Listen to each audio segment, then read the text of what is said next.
මෙන්න දැන් ලැබුණු විශේෂ පුවතක්. දේශබන්දුගේ හෝකන්දර නිවසේ තිබී මත්පැන් බෝතල් 1900ක් CID භාරයට. දේශබන්දු තෙන්කෝන් දේපළ සම්බන්ධයෙන් අධිකරණයට කරුණු වාර්තා කිරීමට අපරාධ පරීක්ෂණ දෙපාර්තමේන්තුවේ කණ්ඩායමක් අධිකරණයට ගොස් තිබූ අවස්ථාවක ඔහු මෙලෙස භාර දී ඇති බවද අමාත්‍යවරයා සඳහන් කළා.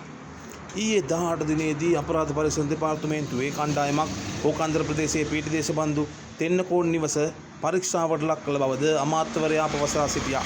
එම නිවසේ තිබී විදේශ මත්පැන් බෝතල් 795ක්ද වයින් බෝතල් 214ක් සහ මත්පැන් බෝතල් 1900ක් සොයාගෙන ඇති බවයි ඔහු සඳහන් කළේ.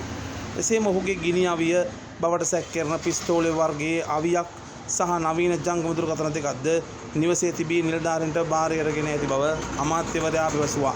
මෙම ජංගම දුරකථන හරහා තොරතුරු විශාල ප්‍රමාණයක් අනාවරණය කර ගැනීම හැකි වෙනු ඇති බවයි මහජන ආරක්ෂක අමාත්‍ය ආනන්ද විජේපාල වැඩිදුරටත් ප්‍රකාශ කර සිටියේ.